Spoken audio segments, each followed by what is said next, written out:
I found out my boyfriend was about to propose to me but then got cold feet. Now I only get the cold shoulder. Am I cooked? Posted by you/acetylsilic acid. I, 26F, have been with my boyfriend John, 29M, for 5 years. We have a pretty awesome relationship, great communication, fun, easygoing, with good chemistry.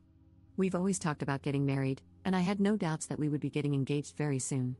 Recently John's closest friend, and his girlfriend went on a trip to Vegas for several days. We had a great time, all 4 of us, and on our last night there, John told us he wanted to go to the Bellagio fountains to see them before we had to leave. Everyone was up for it. We went for a nice dinner beforehand and then began watching the fountains as the music came on. It was really romantic, and I was really enjoying myself. That's when John grabbed my wrist, turned me toward him, and I saw that he was sweating profusely. His face was bright red, and he looked like he was about to pass out from trembling so hard. The whole time, it seemed like he was about to say something, but he never did. He just informed all of us that he wasn't feeling well and wanted to go back to the hotel. Our friends looked really puzzled and whispered to each other all the way back to the hotel. I kept asking John if he was okay, and he just said he probably had too much to drink. We've been back for a couple of weeks, and he's been acting really distant and cold. I honestly knew something weird was up that night in Vegas, so I called John's friend's girlfriend, who I'm fairly close to, and asked if she knew what was going on with John, since he had been at their place a lot this past week instead of coming home. Eventually, she spilled the beans and told me he had planned to propose to me that night at the fountains but then didn't. That's why the 2 of them had been acting so confused. I kept pressing her, and she also told me that John had confided in his friend that it didn't feel right. She made me promise not to tell John that I knew because she didn't want anyone to be upset with her. I feel sick to my stomach. We live together, but he's been spending all his time at his friend's house or at his parents' place since we got back. He barely calls or responds to my texts anymore. I don't know what happened that night, but I feel like he's about to end things. I want to talk to him, but I don't know how to approach the issue. Do I just say, "Hey, I heard you were going to pop the question the other night but changed your mind, what gives?" Was he just really nervous? Ugh, I'm freaking out. Edit. He'll be home shortly. I told him over the phone that I needed to talk to him, and his words were, "I need to talk to you too. I'll update when I can, thanks for all the advice." Update 1 day later. Hello everyone, I apologize for not updating sooner, but a lot has happened. I want to say thank you to everyone who posted comments and tried to reassure me. So, John came home last night around 11:30 while I was watching TV in our bedroom.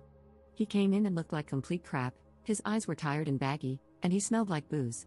He apologized for the way he had been acting recently and told me he knew that I was aware of the almost proposal because he had talked to his friend Mike, who told him that his girlfriend Tara had shared everything with me. He explained that he had the whole proposal planned out.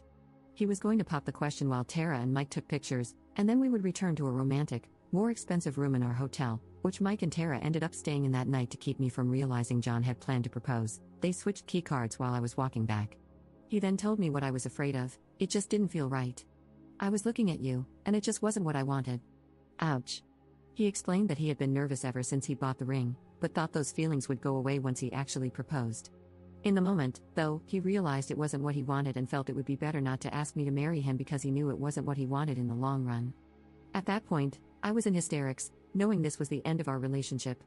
I tried to stay calm and rational, but there was a moment where I was crying so hard that I literally got down on my knees, put my head in his lap while he sat on the couch, and just kept incoherently saying please between sobs.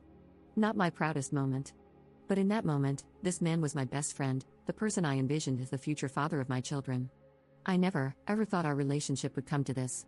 He ended things with me last night because it didn't feel right, and that's all he could say, over and over, it just doesn't feel right anymore.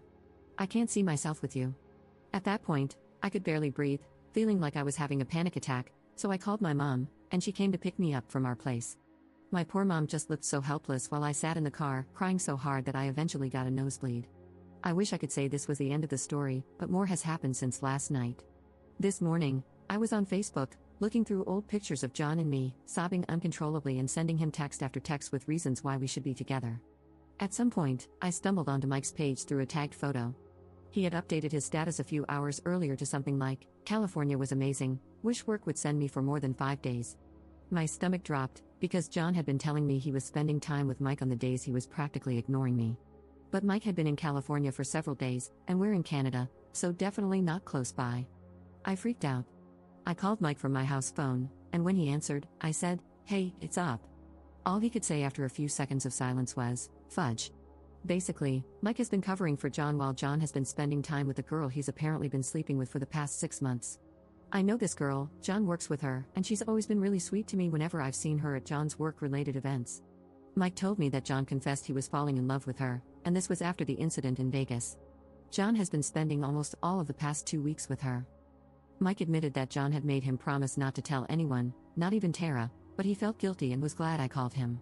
He apologized and said that if I needed to tell John that he was the one who told me, I could. That's all I know for now. I haven't contacted John yet, and I'm not sure if Mike has told him that I know. I honestly have no idea what I'm going to do. I've been throwing up all day. I took one of my mom's Ativans, which has helped calm me down a bit, but whenever I think about it, practically all that's on my mind, I feel disgusted, humiliated, and devastated. It really feels like my heart is breaking in two, and I have no control. I still need to get my stuff from our place. I need to find a new place to live. And then there's the dog. Who gets the dog? I love my dog. Everything feels so surreal. Edit. John called me a bunch of times while I was in a medication-induced depression coma. I woke up as he was calling again and ended up answering without really thinking about it. He was crying, apologizing. I guess Mike told him that I knew, and saying he was confused. He asked me where I was, and I lied, saying I was with my sister an hour away at her place. I asked if he was with her, and he said yes, but that he'd be home tomorrow, so could I please meet him at our house to talk about things? I said sure. A little while ago, I asked my mom to drive me to our place, and I kidnapped my dog, bringing her back with me. I'm feeling much, much better. And I'm definitely not meeting him tomorrow. You guys, I didn't think it would help this much to ask for advice, but I've read every single comment, and honestly, I feel 1,000 times better than I did just a few hours ago. Thank you so much. I feel so different, it's weird, but in the best way.